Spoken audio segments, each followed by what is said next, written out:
ہوشیار ہوں اور احتیاط کریں۔ اس پروگرام میں ایسے واقعات کا تبصرہ کیا گیا ہے جو بچوں کے لیے بالکل ہی نامناسب ہے۔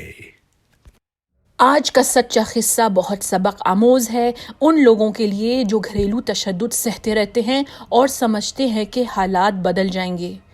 اکثر عورتیں کہتی ہیں ہاں مارتا ہے مگر ہر وقت نہیں، مہینے اچھے گزر جاتے ہیں، معافی بھی مانگ لیتا ہے۔ ماہر نفسیات یہ کہتے ہیں کہ ڈومیسٹک ابیوز چھوٹی باتوں ہی سے شروع ہوتا ہے۔ شروعات تانے یا گالی سے ہوتی ہے، پھر تھپڑ، مکے اور لاتیں۔ اگر آج مارتا ہے تو کل مار ڈالے گا یا مارنے کی پوری کوشش کرے گا۔ یہ ہے ٹیری جنڈوزا کی کہانی۔ ٹیری جنڈوزا کی پیدائش امریکہ میں ملواکی، وسکانسن کے ایک چھوٹے شہر میں ہوئی۔ ماں باپ نے اپنے چاروں بچوں کو پیار سے پالا اور اچھی تربیت کی۔ ٹیری کے بچپن کے دن بہت سنہرے تھے اور اس کی خواہش تھی کہ اس کی شادی جلد ہو جائے اور اس کی بھی ایک خوش و خرم فیملی اور بچے ہوں۔ ٹیری کی شادی ہوتی ہے مگر کچھ ہی مہینوں بعد ٹیری اور اس کے شوہر کو احساس ہوتا ہے کہ ان کی شخصیات ملتی نہیں ہیں اور ان کی خوش اسلوبی کے ساتھ طلاق ہو جاتی ہے۔ کچھ سال بعد سن 1995 میں ٹیری کی ملاقات ڈیوڈ لارسن نامی شخص سے ہوتی ہے۔ وہ اسے کالج کے زمانے سے جانتی تھی۔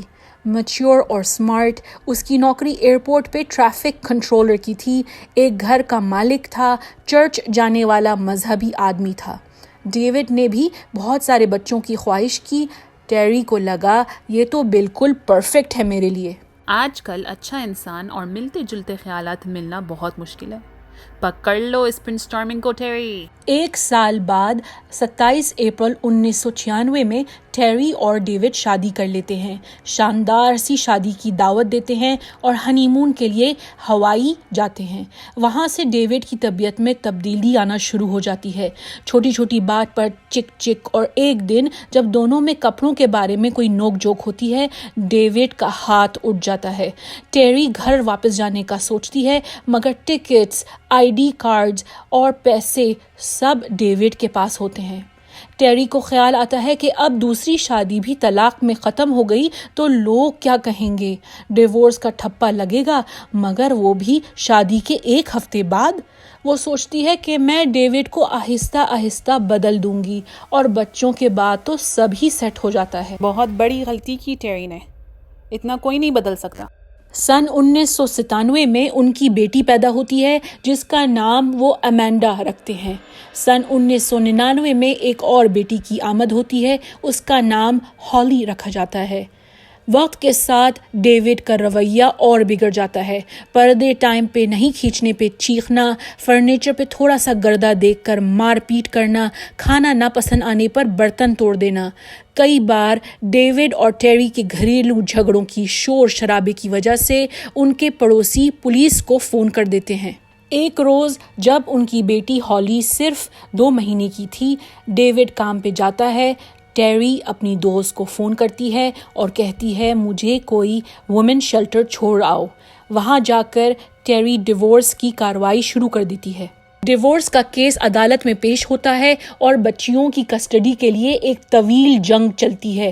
ٹیری جج سے کہتی ہے کہ ڈیوڈ بچیوں کو سنبھالنے کے قابل نہیں ہے، اس کا ہاتھ جب بیوی پر بار بار اٹھ سکتا ہے تو عنقریب بیٹیوں پر بھی اٹھے گا۔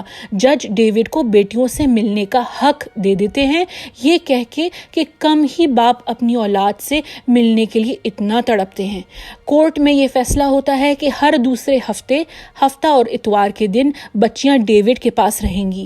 ڈیورس جب فائنل ہو جاتا ہے، ڈیوڈ ٹیری سے کہتا ہے میں تمہارا جینا حرام کر دوں گا۔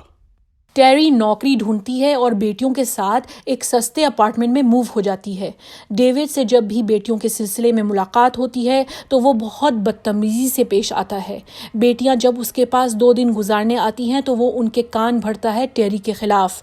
فیملی کا فوٹو البم، شادی کی ویڈیو ان کو دکھاتا ہے، کہتا ہے یہ دیکھو تمہاری ماں بے وفا ہے، جھوٹی ہے، ساری زندگی ساتھ گزارنے کے وعدے کیے سب کے سامنے اور دھوکہ دے گئی۔ توبہ ہے، یہ آدمی تو بالکل گھٹیا نکلا اور اب بیٹیوں کی بھی زندگی خراب کرنا چاہتا ہے۔ کچھ سال بعد ٹیری کی دوست اسے نک نکولائے نامی شخص سے ملاتی ہے. دونوں میں بڑا اتفاق ہوتا ہے. نک ٹیری کی بیٹیوں سے اچھا برتاؤ کرتا ہے اور آخرکار اکتوبر 2003 میں ٹیری اور نک شادی کر لیتے ہیں. ٹیری کی شادی کے بعد ڈیوڈ اور بھی آگ بگولا ہو جاتا ہے. ایک بار جب ٹیری اور نک بچیوں کو لینے ڈیوڈ کے گھر جاتے ہیں تو ڈیوڈ باہر نکل کر ان پر چیختا ہے, گالی گلوچ کرتا ہے, اپنی بندوق نکال کر ان دونوں کو ڈراتا ہے, دھمکی دیتا ہے. 30 جنوری 2004 ٹیری نک کو خوشخبری دیتی ہے کہ وہ حمل سے ہے. اگلی صبح 31 جنوری 2004 ہفتے کا دن تھا. بہت ہی زیادہ سردی تھی, زمین پہ برف پڑی ہوئی تھی. ٹیری کی فیملی کو کہیں دعوت پہ جانا ہوتا ہے اور وہ تیار ہو کر ڈیوڈ کے گھر جانے کا ارادہ کرتی ہے اپنی بیٹیوں کو لینے, کیونکہ انہوں نے بھی دعوت میں جانے کی خواہش کی تھی. ٹیری کا شوہر نک کہتا ہے, میں بھی چلتا ہوں ساتھ, یہ ڈیوڈ کا کوئی بھروسہ نہیں. یاد نہیں پچھلے ہفتے کتنا بڑا ہنگامہ کیا تھا اس نے؟ میں باہر سے ہی فون کر دوں گی کہ بچیوں کو باہر بھیج دے. گاڑی سے نہیں نکلوں گی, فکر نہ کرو, میں یوں گئی یوں آئی. ڈیوڈ کا گھر صرف 5 منٹ دور تھا اور جب ٹیری وہاں پہنچ کر اپنے موبائل کے ذریعے ڈیوڈ کو فون کرتی ہے تو وہ فون نہیں اٹھاتا. 10 منٹ انتظار کرنے کے بعد ٹیری تنگ آ کر ڈیوڈ کے گھر کی گھنٹی بجاتی ہے. ڈیوڈ دروازہ کھول کر کہتا ہے, کیا مسئلہ ہے؟ بچیاں ابھی تیار نہیں ہیں. امینڈا اور ہالی کو فوراً باہر بھیجو. میں نے تمہیں کہا تھا نا کہ میں صبح 10 بجے آؤں گی انہیں لینے. وہ تو آنکھ مچولی کھیل رہی ہیں اور امینڈا نے کہا ہے امی کو بولو ہمیں ڈھونڈے. کیا بکواس ہے یہ ڈیوڈ, ہم پارٹی کے لیے لیٹ ہو رہے ہیں. نہ چاہتے ہوئے ٹیری گھر میں داخل ہو جاتی ہے. ادھر ادھر دیکھتی ہے, بیٹیوں کا نام پکارتی ہے مگر وہ دونوں نظر نہیں آتی. اچانک اس کے سر پہ زور سے وار ہوتا ہے اور ٹیری بے ہوش ہو کر گر جاتی ہے. جب اس کی آنکھ کھلتی ہے تو وہ دیکھتی ہے کہ وہ لیونگ روم کے قالین پر لیٹی ہوئی ہے اور اس کے پیروں کے پاس ڈیوڈ ایک بیس بال بیٹ لے کر کھڑا ہوا ہے. ٹیری چیخنے کی کوشش کرتی ہے مگر ڈیوڈ اس سے کہتا ہے, خبردار, جو تم نے جو بھی کیا امینڈا اور ہالی کو کچھ پتہ نہیں چلنا چاہیے. ٹیری سوچتی ہے کہ اس آدمی نے مجھ پر اتنا ظلم کیا, میری زندگی دشوار کر دی, مگر یہ تو آج میری جان ہی لے لے گا. تم میری بیٹیاں مجھ سے چھین نہیں سکتی اور میں جیل بھی نہیں جاؤں گا. وہ بار بار ٹیری کو بیٹ سے مارتا ہے. ٹیری اس سے معافی مانگتی ہے, کہتی ہے کہ مجھے مت مارو, میں پولیس سے تمہاری شکایت نہیں کروں گی, کسی کو نہیں پتہ چلے گا, مجھے بس چھوڑ دو. مگر ڈیوڈ بے رحمی سے اس پر بیٹ برساتا ہے اور آخرکار ڈک ٹیپ سے وہ ٹیری کے چہرے کو کور کر دیتا ہے. اس کے پاؤں کو باندھ دیتا ہے اور ہاتھوں کو بھی. ٹیری کو آواز آتی ہے کہ ڈیوڈ کسی چیز کو گھسیٹتے ہوئے لا رہا ہے. ایک بڑے سے گاربیج کین میں اسے سر کے بل ڈالنے کی کوشش کرتا ہے. ٹیری سوچتی ہے کہ اگر میں سر کے بل اس میں گئی تو جب گاربیج کین کھڑا ہوگا تو میری تو گردن ہی ٹوٹ جائے گی. اس کو اس بات کی بھی حیرت ہوتی ہے کہ میں سوچ بھی کیسے رہی ہوں, اتنے ڈنڈے پڑنے کے بعد بھی میرا دماغ چل رہا ہے کیسے. بہرحال ٹیری اپنی ٹانگوں سے ڈیوڈ کو مارتی ہے اور وہ مار سے بچنے کے لیے ٹیری کی ٹانگوں کو گاربیج کین میں ڈالتا ہے اور ٹیری کو ٹھونس دیتا ہے. گاربیج کین کو کھینچتے ہوئے ڈیوڈ باہر جاتا ہے اور اس کو لٹا کر برف میں گھسیٹتا ہے تاکہ ٹھنڈی برف اس کے اندر گھس جائے. ڈھکن بند کر کے ٹیری کو وہ ڈگی میں ڈال دیتا ہے اپنی ٹرک کی اور ٹارپ چلا دیتا ہے. ٹیری کو محسوس ہوتا ہے کہ ڈیوڈ ٹرک کو روڈ پہ چلا رہا ہے. اسے یاد آتا ہے کہ اس کے کوٹ کی جیب میں اس کا موبائل فون تھا. اسے کچھ نظر تو نہیں آ رہا ہوتا ہے مگر وہ اندازے سے 911 ڈائل کرتی ہے پولیس سے رابطہ کرنے کے لیے. 911 آپ کی کیا ایمرجنسی ہے؟ آپ کا ایڈریس؟ 2684 اوک رج ڈرائیو. زور سے بولیے, مجھے آپ کی آواز سنائی نہیں دے رہی. 2684 اوک رج ڈرائیو. آپ کو سانس لینے میں مشکل ہو رہی ہے؟ پولیس اور ایمبولینس 26841 اوک رج ڈرائیو جاتے ہیں. ان کو بتایا گیا ہوتا ہے کہ کسی بیمار عورت نے فون کیا ہے اور اسے سانس کی شکایت ہو رہی ہے. پولیس آفیسر دروازہ کھٹکھٹاتے ہیں مگر کوئی دروازے پہ نہیں آتا. وہ دروازہ توڑ کر داخل ہوتے ہیں مگر گھر خالی ملتا ہے اور وہ پولیس اسٹیشن لوٹ جاتے ہیں. بڑی ہمت سے ٹیری اپنے شوہر نک کو فون ڈائل کرتی ہے۔ ٹیری کو نظر نہیں آ رہا تھا تو وہ فون کیسا ڈائل کرتی ہے؟ ٹیری کا فون پرانے سٹائل کا فون تھا، سمارٹ فون نہیں تھا، تو بٹن ابھرے ہوئے تھے اور اس نے انگلیوں سے محسوس کر کے فون ڈائل کیا تھا۔ ہلو، وہ مجھے مار دے گا۔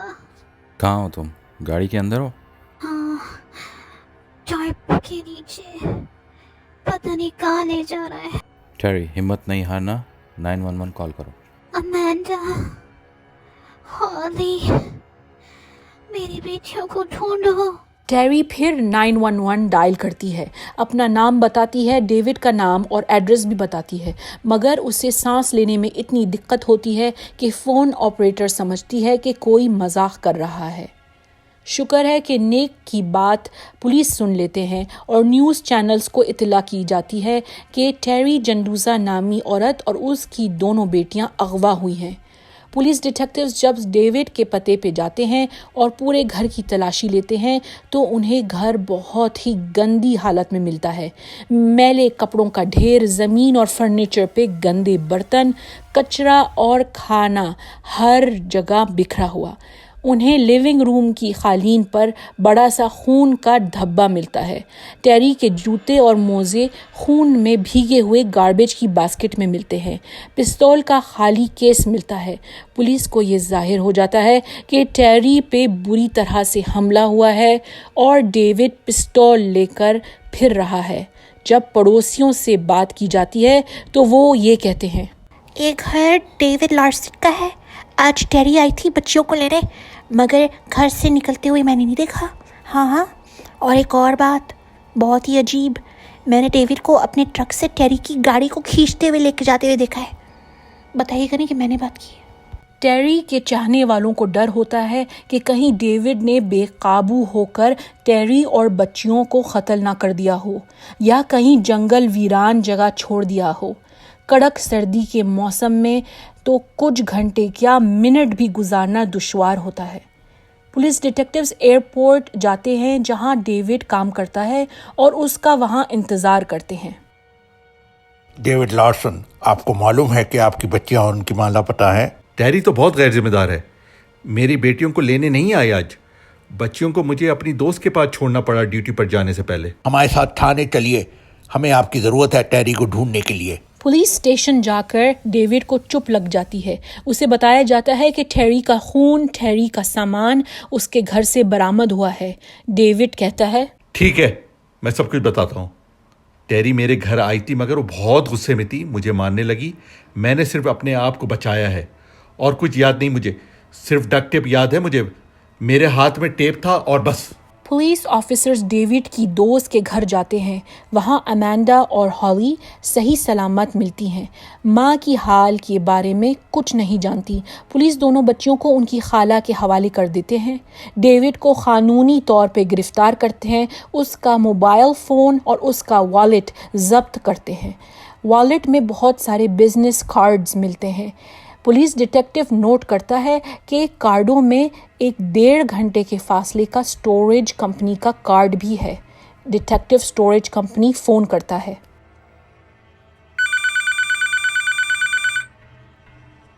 ہلو، ڈیوڈ لارسن نامی آدمی کیا آپ سے اسٹوریج یونٹ رینٹ کرتا ہے؟ Larsen, David Larsen? ہاں، وہ ایک چھوٹا سا 8 فٹ کا یونٹ رینٹ کرتا ہے یہاں۔ آپ بتا سکتے ہیں آخری بار کب آیا تھا وہ وہاں؟ ہاں، آج ہی آیا تھا وہ، صبح ہی آیا تھا۔